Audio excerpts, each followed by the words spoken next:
natin na magkakaroon po ng katuwa po yun. But on the other side, tayo po mga OFW, we miss our family. Boy.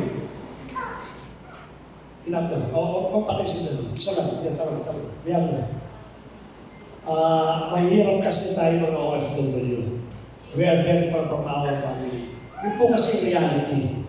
Ang reality po that we can only call, we can only text them or make video call, but we cannot deny na iba pa rin po pagka we are celebrating Christmas with our family. So most of the people talaga, they're going home by December and they're blessed to have some company that allowing for December because alam naman po natin marami tayong consideration dyan. First, of course, yung ticket, no? Mostly po yung HR department, they will not give you a December vacation because they know that the price of the ticket is very high. Yung una po niya. Pangalawa, of course, they don't believe December, so hindi sa kanila malaking consideration yun sa mga Pilipino. So, mapalat po yung nakakawin po ng December that's spending their family. But anyway, as we always declare, sa mga bago po namin nakasama po dito, we can consider us your family dito po sa Saudi Arabia. If you are really wanted us a spiritual guidance, you can call us, you can join our church. This is your family, this is your home. Anytime na kayo pupunta, just inform us. Definitely, we can cater. No? Hindi namin kayang i-cater yung lahat, but yung spirituality po ninyo, we can assure you that we can give you a guidance when it comes sa ating buhay. Before we proceed sa ating pong message, last 3 days ago, I have this problem in my stomach. At yung aking pong 3 days na po ako nagsasuffer, alam mo ni Mrs. and our family, na talagang pong hirap na po ako. Sabi nga ni Pastora, pagka there is something God wanted to reveal itong ating gawain na ito. I mean, suffering, no? I cannot eat well, kapraso lang yung kinakain ko po. Then, pag kumain po ako, I started vomiting. Tapos, nagpupunta po ako ng yung pong diarrhea, kasama po yun. Then, there's some pain. In the evening po, nagsishake po ako. Sa gabi po. Pagkatapos po niya sa umaga, okay na. Pagdating ng gabi, again, I feel shaking. Tapos, meron ang lagnat. I don't know what is this. I never went to the hospital or the clinic. I never know what is the reason. Yung po yung summary ko po while preparing the message o internalizing the message. So ito may mga dati ng mga problema na maaaring gawa ng kaaway. Then recently po, last Thursday, as some other here, they know that we're trying to fix yung aking pong anak na kanya po ikama. Kasi po, pisit-pisa po siya. And we are very blessed to have Kuya Dave because supposed to be mag-i-start siya ng trabaho kila Kuya Dave. But unfortunately, we never call it a bad luck because we don't believe it. Hindi ko nag-materialize because we're giving up to last Thursday, yesterday, para makuha po yung kanya ikama, may transfer po siya. At the same time po ay makapagsimula na po siya. Hindi na po nahintay ng company nila Kuya Dave, and I'm really appreciating yung po paghihintay po nila. Nalaman po na may problema si ikama. Tinakalaman pala ng Seromar. Nakatunayan yung aking anak, wala siya. Yun ang painting ko sa Jawasan. So all these problems count. That make me bother kami po mag-asawa. No? Siguro sabi nga nung tingnan natin how stable you are when you're preaching the message of God. Tingnan natin, shaking ko ng konti, yung pananampalataya. Because concern ka sa anak mo Tingnan natin how you will deliver the message. But recently po kagabi po, habang nag-meditate po ako, dumating yung punto na are you shaking now? No, Lord. No one can shake my faith. I will declare whatever you want me to declare. Because it is related sa ating message ngayon. Na kinakala i-declare po natin. At yun po ang gagawin natin sa oras po dito. At when I'm looking for the business of Kuya Dave because I think ibang lahi mo ito. So I'm preparing to speak in English, but let me continue. Anyway, Sister Dorothy can understand Tagalog. Alam niyo po sa Pilipinas, I don't know in Malaysia. In the Philippines, we have the cultural practice or celebrations. We are the one that they call it that the long celebration of Christmas. Tama po ba hindi? Pagdating daw po ng month of September, no? Nagsiselebrate na tayo mga Pilipino. I don't know in Malaysia. In Malaysia, from September, it's only December. In other European countries, it's only December. Mayroon December president. But for us, the moment that step in the new month, September 1, that is the celebration for all the Philippines around the world. Not only the Philippines, but around the world. They keep on busy thinking what gifts. They're playing Christmas songs. They're posting in social media about the Christmas. Napakahaba po yan ng ating pong celebration. In fact, September pa lang natatarantanan po tayo what gifts that we should give sa ating mga loved ones. At ang pinaka-famous po, when we talk about September, para malaman po natin to start the Christmas Day for the Filipino, may isang famous na video na lumalabas po sa social media. Sino po yung famous video niya? Jose Marichan. Jose Marichan. Sino? Kabisado ka. Sumisilip na yan, di ba? Everyone can see that person because for your information system, because he's an artist, he's a singer. Malaysia also. Okay. Because normally he's the one famous for the Christmas song. Yun ang pinakalam ko yan. Kaya pag dumating na po yung September 1, automatic na sa Facebook ko yan, nakasilip na sa pintuan si Jose Marichan. Means, start na po ng Christmas sa mga Pilipino. Yun ang pinakalam ko. But, did you know, there is one Christmas song. Actually, it is not considered a Christmas song. It is a worship song.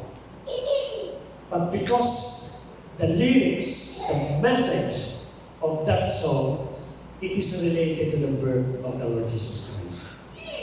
So after they hear, it is started a worship song sa isang pong simbahan, they decided to include in a Christmas song because of the message itself. And did you know what is the title of that song? If someone can guess, I can give you shortly. So that is Christmas in our hearts. Heart the Herald. Makikita natin yun, Heart the Herald, the angels. That is our message for today. Again, it started a worship song, but later on, it became a very famous Christmas song. Kinantahan nga, habang kinakanta po natin, pagkamat mag-bishop kanta, alam niyo na iyak ko kanina. Because nagkakaroon po ng contemplation. Ito pala yung lyrics ng Heart the Herald. In fact, yung ating po kinanta ng Heart the Herald, half lang po yun. When you go to throughout the songs, ng pinaka-full songs po ng Heart the Herald, you will see it is all belong to the glory of the birth of the Lord Jesus Christ. Napakaganda po ng message. Magkanta po niya. So again, ang ating po message is Heart the Herald. Saan nila nakuha po itong Heart the Herald dito? Sa Luke chapter 2, verse 8 to 14. Let me read it in ESV version. And in the same region, there was shepherd out in the field, keeping watch over the flock by night. Kasama ko sa kanta ito yung pong words na yan. And an angel of the Lord appeared to them, and the glory of the Lord shone around them, and they were filled with great fear. Verse 10, and the angel said to them, fear not, for behold, I bring you good news of great joy that will be for all the people. Verse 11 po.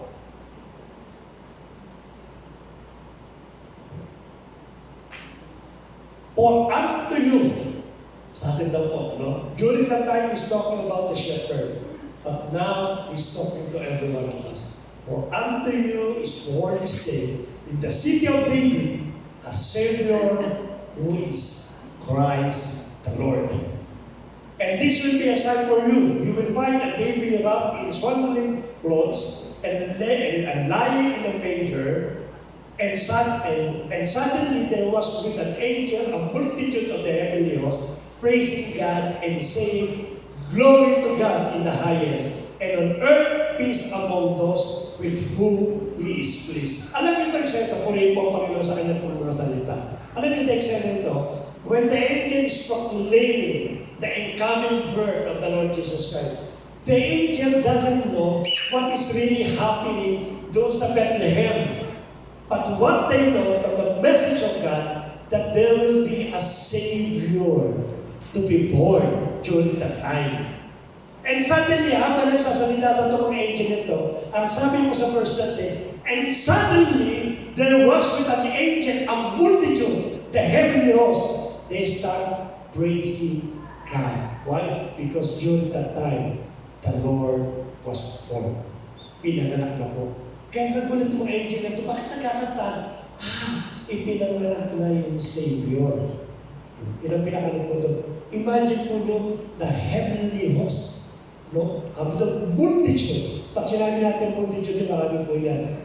They are singing in one accord. Why? Because they know what is the meaning of the birth of the Lord Jesus Christ.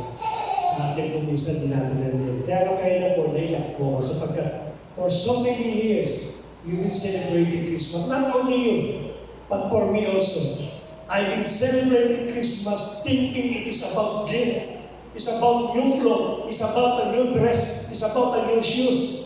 Yung po pinakano po namin. Every time na darating po December, we're asking now for our brother. Kasi brother po namin nagtatrabaho sa casino. Malaking pinilita po na. We're asking now for money to buy gifts. Kasi yun ang meaning ng Christmas eh. Nay, where's the Christmas tree? Kasi yun ang meaning ng Christmas. Nay, sa inyong ating Christmas light, yung may nakasulat pang Merry Christmas. Sapagkat yun ang ating pong nakalakihan. For so many years, we've been deceived by the enemy. Nakakala natin that is the meaning of Christmas. Hindi pala natin alam, may mas malalim pang Christmas. Katulad dito mga angel na ito, the moment that the Lord Jesus Christ came from the mother's womb, came out of the mother's womb, they started singing, clapping their hands, playing an instrument, sapagkat alam nila kung kano nagtatante yung kapangalanan natin. The question is, did we know what is really the meaning of the birth of the Lord Jesus Christ? If you all with us last Friday, nakakaganda po ng tinuro ko ni Pastor about the grace. No, susundan ko lang po yung grace na yan sapagkat talaga naman po yung meaning po ng ating pong Christmas. But did you know the word na heart, a heart kahera, you cannot find it in the Bible. Even a single word, you cannot find it in the Bible.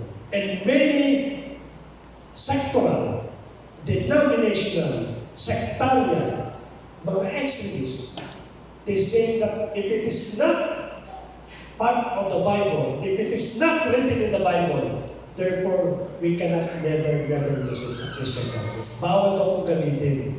Kasi never daw po nabanggit. And heart herald is never, can never be found in the Bible. But did you know there's a lot of words that I'm using right now sa Christian community that also these people believe in? Una-una, the word Trinity, you cannot find in the Bible. There is no such word Trinity in the Bible. But people believe in Trinitarian. Rapture. You cannot find the word rapture in the Bible. But people believe that one day God will come, the Lord Jesus Christ will come in order to bring with Him. Yung pong discipleship, meron pong disciple na discipleship you cannot find this word. Yung Eucharist. There is Lord's Supper, but there is no Eucharist. And lastly po, the word Bible itself, you cannot find it in the Bible. And yet people using the Bible, even all the sectarian and denominational, ginagamit po nila yung Bible. Therefore, you cannot conclude that the word that cannot be mentioned, cannot be seen, cannot be found in the Bible. It is unbiblical. So therefore, heart the herald, in the essence, it is biblical. The question today is, what is the meaning of the word heart the herald? In order to understand this message, let us go back. What is the really meaning of the word heart the herald? Alam niyo yung heart the herald is an English, all English phrase na ginamit ko yan. May meaning ko yan. Ano po meaning ko nito? Tingnan po natin. Yan. Ang heart po, meaning listen. Emphasizing listen. A divine interaction, we're being told not to miss the coming words. Kaya nga po, when we talk about heart, nangangahulugan, whatever you do, ano man busy, importance, o essential na ginagawa natin, You have to stop and listen. This is what the angel said to the shepherd. Ang shepherd po, busy po yan. They don't want to disturb. Kasi sa kanila kasi importante po kasi that their eyes, their attention is on the sheep. Because anytime the shepherd and the sheep can be caught by wolves. Kaya po napaka-alert po yan. 24/7 po yung pagkilos po yan. Kaya mangyayari po dyan, pagka nakita po yan, immediately kikilos po yan. But here, the angel said, stop whatever you are doing, stop. Sabi ka doon, because I'll give you the most important message of your life. The same thing that I'm saying to you now. Whatever that running in your head, stop it. Listen to the most important message of God. Ang herald po, ang ibig sabihin po yan ay a royal official messenger in medieval Europe responsible for carrying important message between monarch, proclaiming peace or war, announcing tournaments, and officiating ceremonies. In short po, yung herald is a very important messenger. And during that time, it is an angel, an important messenger of God, ang ipinadala ko sa atin. Therefore, hindi ka magpapadala ng important messenger mo kung hindi importante ang message mo. I will not send a letter to my wife by means of merely someone on the road para lang magdala sa kanya. I have to choose a special person to bring a special message to a special someone. Nangangulugan po, that is the reason why God sent a special angel in order for us to know that we are special one. Yun ang meaning po ng heart herald. Hindi po padala ka ng lang. Kaya natatandaan mo sa Sodom and Gomorrah, when God is proclaiming something, He sent a special messenger. So therefore, this is special messenger. And what is the message that we need to do? Unang-una po, kung yan po ang meaning po yan, therefore, yung heart herald, ano na? Ang meaning po yan is a glorious proclamation of God. What God proclaimed. What is this glorious proclamation, Pastor? When we talk about proclamation, even in the Old and New Testament or in the Bible, either it gives you a warning, a curse, or a blessing. Dalawa po ang meaning po ng proclamation. But in this very moment that God proclaimed the birth of the Lord Jesus Christ through His special messenger, it means He's proclaiming not only blessing, He's proclaiming the most important event na mangyayari sa mga natin. It is not rapture. Rapture is nothing. It is not about the blood. It is nothing. This is the most important proclamation of God to human history, to humankind. And that is the birth of His only begotten Son. Yung po pinakano po niya. Yun ang kanya pong pinoproclaim sa oras po na ito. What are the things that God is trying to proclaim to each every one of us? Ano po ba Christmas? Ang Christmas po ba, it is, maganda yung tinulong nga mong Friday, no? Ano ba yung pinoproclaim ng Christmas? So that every time that Christmas, December will come, alam na po bawat sa atin ba dapat natin ngayon? Hoy, hindi lang pala ganyan, gift, hindi lang pala love. Sapagkat meron palang pinoproclaim ng Diyos, every time na mag-remember po natin yung Christmas mo. Ano po ang kanyang mga pinoproclaim? Sorry po rin. Hindi na tumitas. The salvation offered to entire human being. That is the first proclamation of God nung kanya pong ginawa po yan. God is now again opening a membership. Before yung kanya pong membership, yung family of God, nung nilikha po si Eden, sinarado po yan. Sinarado po ng Diyos. No, tayo mismo ang nagsarado. Sapagkat all of us are welcome to the family of God. But because of our sin, because of our rebellion, because of the way we treat God, no, as it's something like second rating lang. Ang ginawa po yun ng ating kasalanan, sinarado yung pamilya ng ating Panginoon. We are no longer part of the family of God during that time. God closed the door of His family, His membership of His family. because of us. Now, because of the Lord Jesus Christ, I started it open again. And I'm inviting everyone to come now again to my family. He's inviting to everyone. Nagkaroon kaligtasan ang lahat ng tao because of the Lord Jesus Christ. According to John chapter 1, verse 12, it's very clear. No? Never think that the religion can accept you as a children of God. That the religion that you believe, it is your ticket going to the family of God. Sapagkat sa John chapter 1 verse 12 is very clear. But to all who receive Him, who believe in His name, He gave the right to become a children of God. Only those who believe and receive the Lord Jesus Christ will become a family of God. We cannot be a child of God by merit of our good works. Kahit anong gawin mo ninyo, you cannot enter to the family of God. Because why? It is only the person, the human being, the Lord Jesus Christ, have granted us to access to the family of God. Every time that you are trying to enter to the family of God, God will ask you one question. One important question. Ang tatanungin niya, what do you think can allow you? What will allow you to enter to my kingdom? Lord, marami po ako natulungan. Naging mabuti po anak. I become a discipline. I become a mapagbigay. Generous po. Tumutulong po ako. Wrong answer.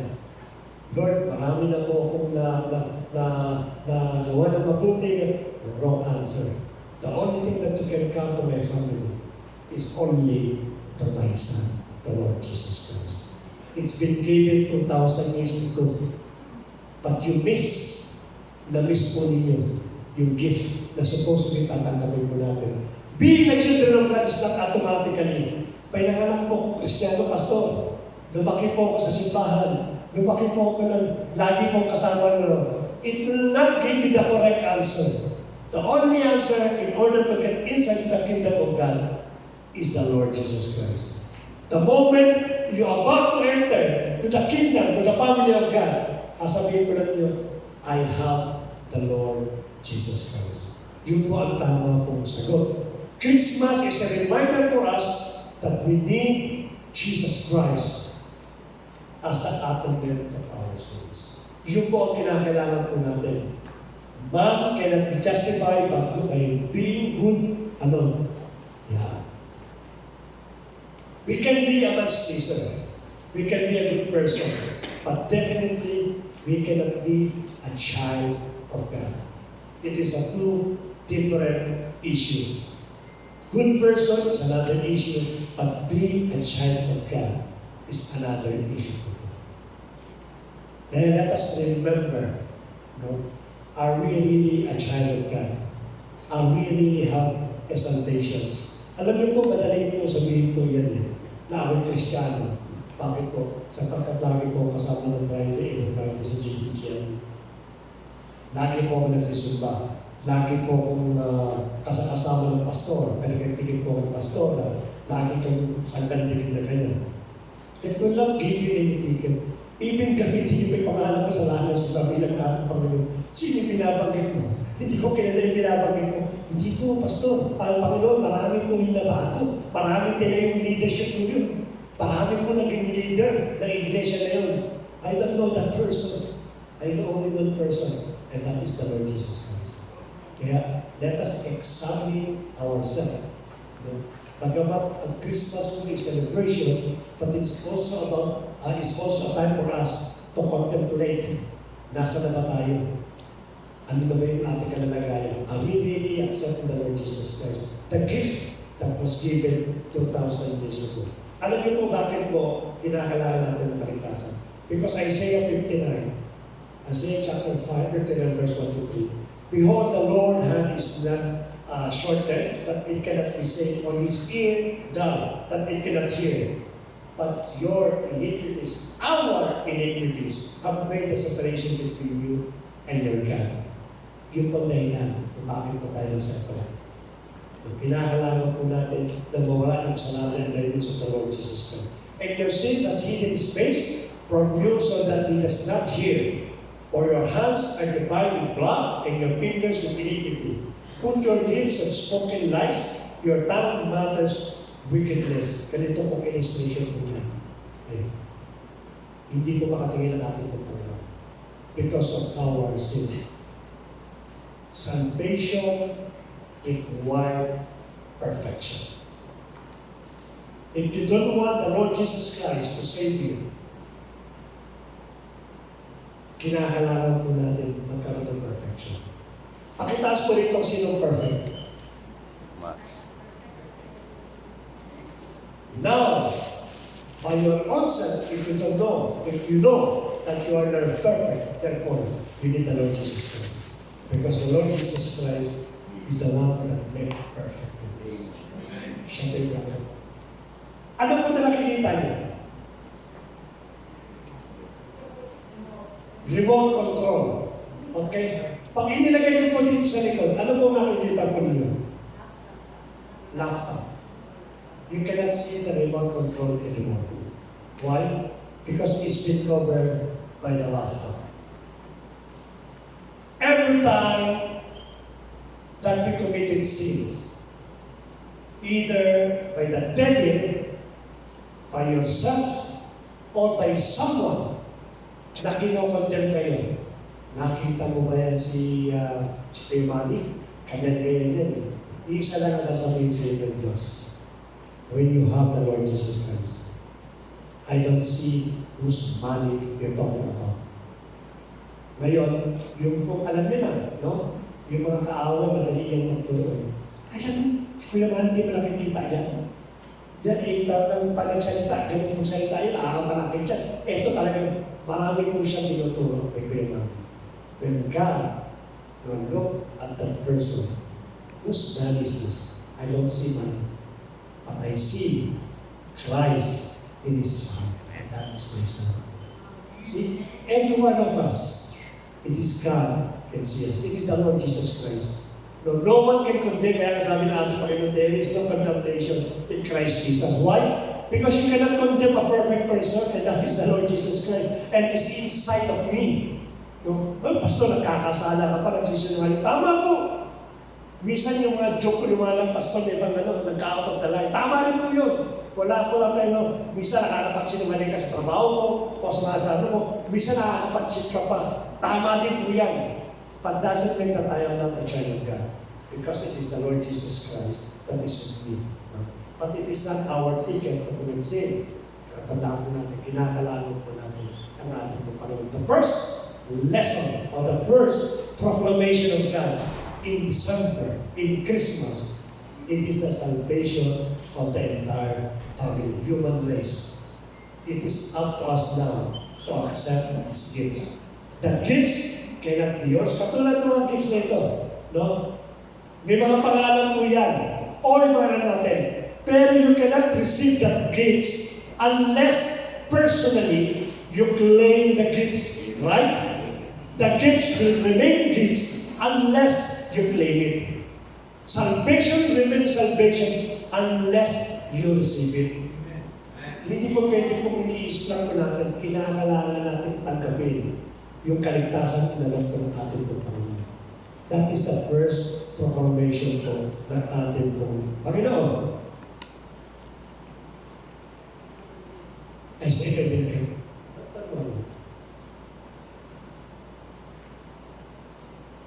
He made the unthinkable things, no, to happen, and that is the plot in human.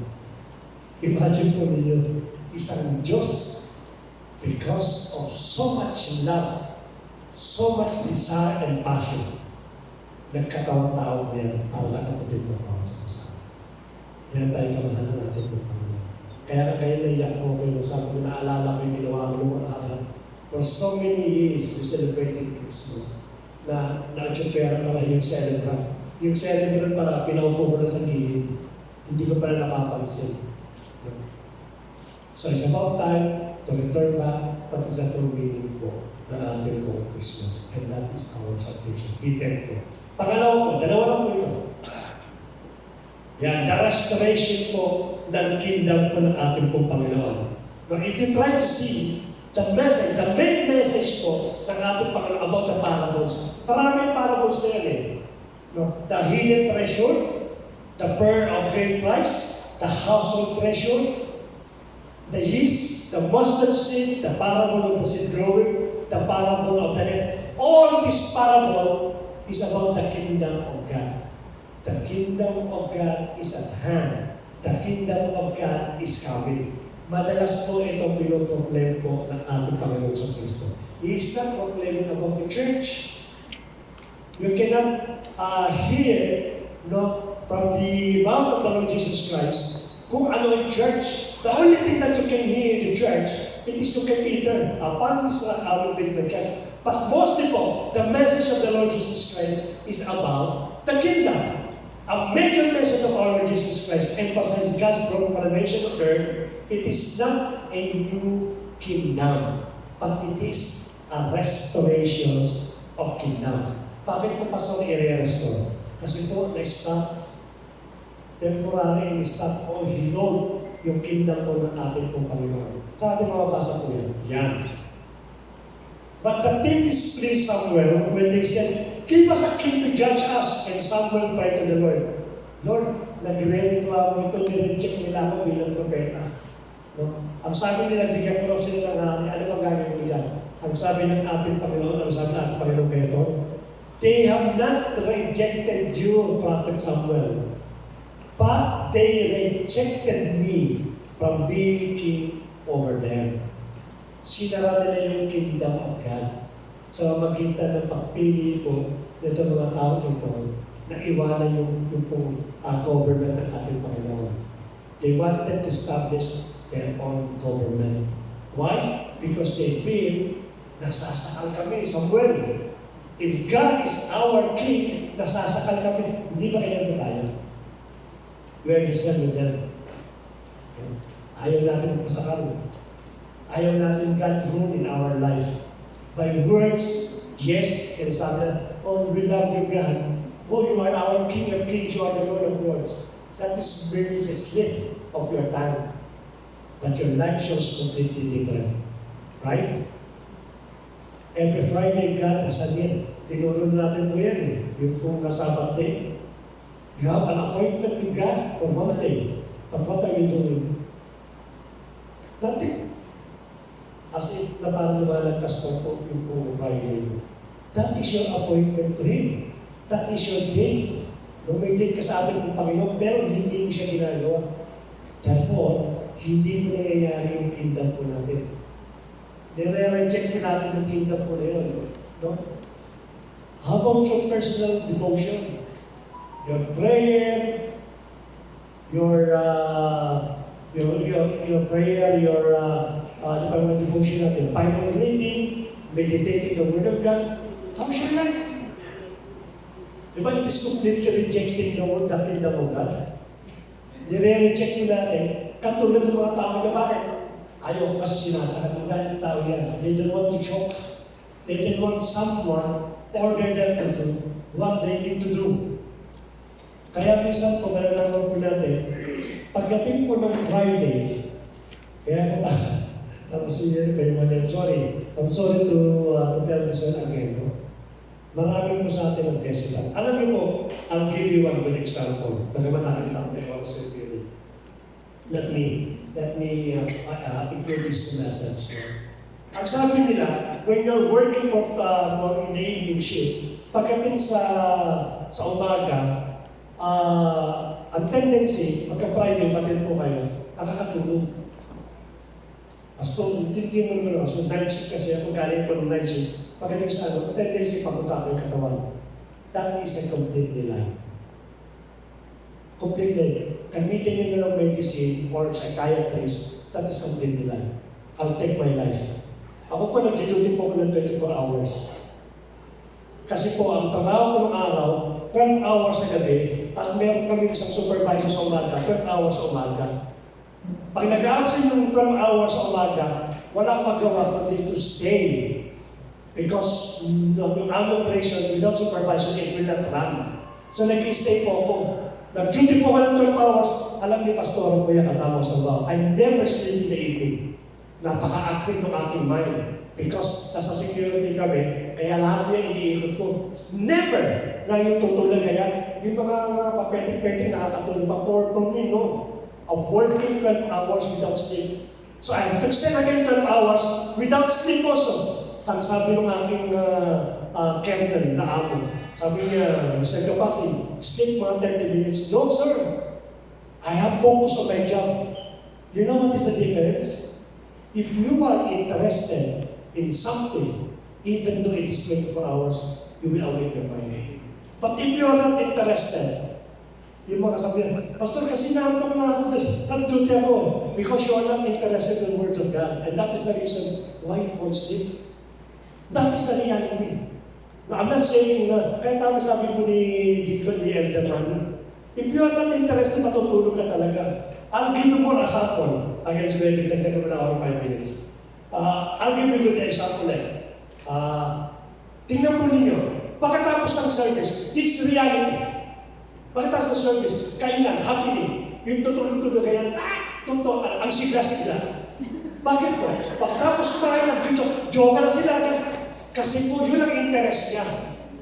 Pero when listening to the Word of God, which is the most important part ng ating ginagawa, when you sleep. Tama ko yun. Stagnation. See? Meaning, it is the way how to interest. Yung interest ko na sa ginagawa ko natin. Dapat sa reality check. Pagkaroon tayo ng reality check sa mga bagay. Again, let us go back. They rejected me. No? God has something against the Israel. I give you a complete life. I give you a fullness of your life. I give you your blessings. But you rejected me. The same thing is talking right now to several of us. Ano pang puno sa amin? Binigay ko naman yung pinakamamahal kong anak para sa iyo. Wala na akong pwedeng ibigay kundi aking ang Panginoon sa Kristo. But you still rejecting me. Every day, nire-reject ko natin ang mga tao ito. Nawawala pa yung emotions. Ano po yung nire-restore na authority po ng ating pong Panginoon? Matthew chapter 28, verse 18. And Jesus came and said to them, all authority in heaven and earth has been given to me. So nangangulugan po, the authority, the one that proclaiming in Christmas Day, it is again renewing your authority. Yung ninakaw, the one that is stolen by the enemy, now I am restoring unto you. The problem is, kasi nga, we don't get interest in the Word of God, kaya wala ka authority. Parang tanong may mga Kristiyano na alam mo yung manok na, I'm sorry, hindi po ako nagkasabong na. May mga manok na parang, tawagin nila. Hindi yung parang pakla-pakla na manok ng pagod. Ha? Binabae. Parang gano'n. Nilulong kaya, kasi wala ka authority. Nung paglabas ng simbahan, parang katanang. Hindi mo alam yung authority mo. No, the devil is trying to hide your authority. Kaya kaya mo. Kaya kapag hindi pinag-usapan ng authority, kaya ganyan tulog ka na. Bakit? Kasi binubuksan yung authority mo, tulog ka na. Para hindi malaman ko na yung authority mo.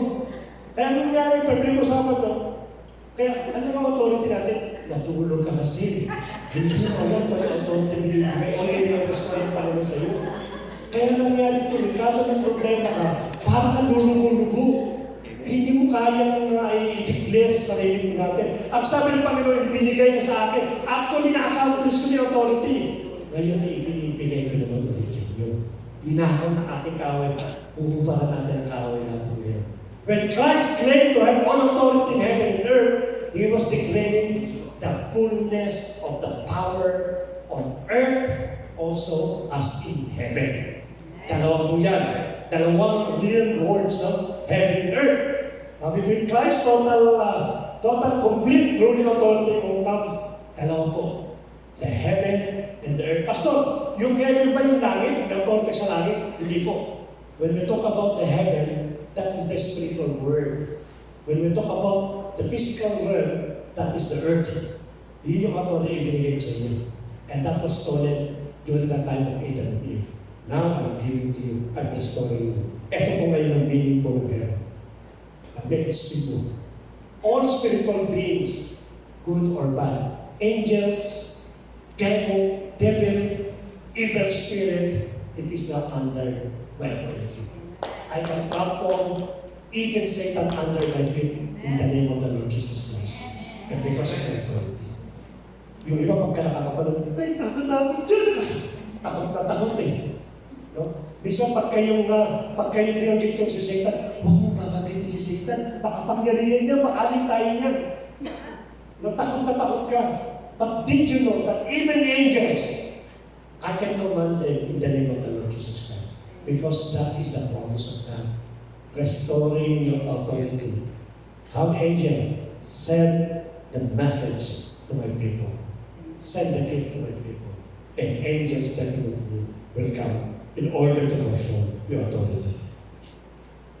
Ephesians chapter 6 verse 1, no? For we do not wrestle against principalities, flesh and blood, but against the rulers, against the authorities, against the cosmic powers over the present darkness, against the spiritual forces of evil in the heavenly places. All our struggles, sabihin na po ninyo, isa lang po ang kanya, spirituality. You have problem spirituality. So, bakit nang ganito nangyayari sa trabaho ko? Di ko promote, spirituality. Spirituality. You have to go back to God. You have to go back to God. Never ask Him, Panginoon, ako naman ay nagsisipa. Better assess what is level of your spirituality. Lahat po yan itinaro na sa mga problema po natin. Alam niyo sa panahon natin ngayon, when we talk about the mental illness, ang dami pangalan po yan. Bipolar, double identity. Meron pa silang tinatawag na, ano yan? Schizophrenia. Meron pa silang, kinuha ko lang ito eh, alexithymia. I don't know what's alexithymia. And so, Mia. Dami mo yung Mia yan. No? The science is trying, or the medical is trying to explain, this is the reason why this person nagsasuffer po yan. No. It is because of the spirituality. Ang dami mong pinangalan. You know, this day, sabihin na natin ito. Yung sin ginagawa na gina-justify na tama po yan. By means of covering yung common sin. But it all boils down to all spirituality. You can declare poverty. You can declare to rebuke poverty in your life. No, marami na napatunayan po yan. Marami po itong willingness po. Yes, meron po nagkaroon po ng breakthrough sa mga kapatiran po natin. Why? Because they're thinking, okay lang. But later on, nag-manifest po yung kanilang dominant po evil spirit. You have authority. If you experience that, now let us start also be an agent. No, I don't need call pastora. I have to go and also proclaim liberty sa mga tao kong captives by the evil spirit. You have the authority. Luke 17:10-17, ang sabi po doon is,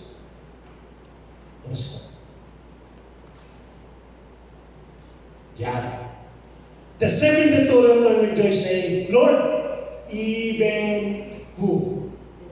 The demon is under your name. Even the demon is under your name. Sabihin nyo na immortal, the demonic spirit, it is under your name. Even any kind of demonic spirit will be under my name in the name of the Lord Jesus Christ. That powerful you are. Pastor, ganun ba ako? Kasi natulog ka. Hindi ka natulog. Kaya ngayon wala pong nalalaman. Ngayong alam mo na, practicing po ninyo. Huwag po tayo, kada kailangan, pastora, kahit si pastor nagpapahinga na, ano po yun? Punta kayo dito kasi practicing po ninyo. Sapagkat yung authority, hindi lang kay pastor, hindi kayo. Ibinigay po sa bawat isa sa atin. Authority over the physical realm, it is a curse including Jesus. Ay, next po, no? Tapos na tayo. Yan. Including curse sa mga generational. Nakakala natin, Pastor, bakit pa ako? Hindi ako makatakas sa ganitong pangungutang. Kasi mga generational curse yan. Meron kang authority. Physical authority po. Kinakailangan lamang po natin i-declare po yan. All kind of sicknesses, it is also under your authority. Pastor, yung pinag-pray nyo nakaraan, mamatay naman eh. I don't care kung namatay. No, but the Bible declares that you can declare healing for a person in the mighty name of the Lord Jesus Christ. Kahit sabihin pa nyo, lahat ang dinideclare mo, Pastor, sa hospital, patay lahat. Marami na nangyayari. I will not stop declaring. Why? Because that is my authority given by God. Mayroong authority. Paano mo on the stage? Ay, nabuhay. Ang patay na nabuhay na isa. Ang sabi lang sa atin, tayo may dapat marunong. Kung may karamdaman ko kayo, declare ko. Ako po nagkaroon sa 3 days na alam ni Pastor yan. Lord, you will not allow me to speak this coming Friday na masakit yung aking tiyan. No, I'm healed. Kumain ko na lang. Kaya na ako kumain mo yan. Ang masing kailan din ko develop, ang even trauma wala. Yung mga traumatic depression, nakakaranas mo kayo trauma, na-worry. Kasama pa sa authority ko yun. Pwede niyo po itiktiyan yung healing po nila. Sabi nga dyan, peace I leave unto you. I give to you, not as the world gives to you, I give to you. Let not your hearts be troubled, neither let them be afraid. So kinakailangan po marunong ko. Ang muscle cannot be fully developed unless we run a series of exercises. Tama? If you have a muscle, series of exercises will develop mo yan. Your faith and your authority cannot be developed unless you practice it. Matuto kayo. One of these days, gusto mo naman dinig, Pastora, I cast out 7 demons to my brother. Napakaganda ng pagkakas. Sabi mo siya, congratulations. Now, you practice your authority. Ganun po tama po natin. Conclusion po tayo. Jesus is the reason for the season. The question is, tama ba sa atin? It is really true that Jesus is the reason for the reason. And last na, sabi po dito, how many observe Christ's birthday? Ang dami po yan. It's so sad around the world. They're claiming Christians. They call Christian, they so-called Christian, they're celebrating the Christmas. They observe Christmas. They observe the birthday of the Lord Jesus Christ. The question is, kukunti lang pinagmamahal sa kanya. How pure love. I hope that all of us here, we're not after the observance of the Christmas, but we're after for loving the celebrant. Because that is the most important thing. Tayo din na lang, no? Sa araw ko yung Panginoon. Sa araw ko yung Panginoon. Hindi, but unti-unti po, slowly, you are changing as Panginoon the perspective how to deal in every December. So, we started po yung first Friday po ng December, ngayon po yung second Friday, and it will continue po. I hope that before the end of this month, we see clearly what is the meaning of Christmas. Though you are not exactly born on December and know exactly what date your birthday, but it is not important for us to know what exactly. The most important is the essence on how we celebrate your birthday. How we become grateful and thankful because 2,000 years ago, salvations come in our household. Salamat po, Lord. Continue changing us. Change our principle in life. At hayaan mo, Lord, na hindi lang po ito mangyari sa bawat sa amin. That even help us, Panginoon, to share to our loved ones, families, and friends in order for them also to celebrate Christmas in a proper way. Remembering how grateful and thankful we are because of you, Lord. You show us your great love your unquestionable love, unmeasurable love na pinakita mo sa amin. Salamat po, Ama, sa lahat po, Panginoon, ang ginawa ng inyong pagtutulong anak. And we will continually celebrate Christmas with a correct perspective. Thank you, Lord, the rest of the day. Pagkamat meron kami mga exchange gift, meron kami, Panginoon, ng mga bonding and fellowship, but all these things will be the center to our Senator, and that is the Lord Jesus Christ. Let your name, the Lord Jesus' name, be magnified and exalted in everything that we will do. Because according to Colossians chapter 3, verse 22, that whatever we do, we will do it heartily unto the Lord for the glory of the Father. Thank you, Lord. To you we bring back the praise and adorations in Jesus' mighty name. Amen. Again, advance Merry Christmas to you.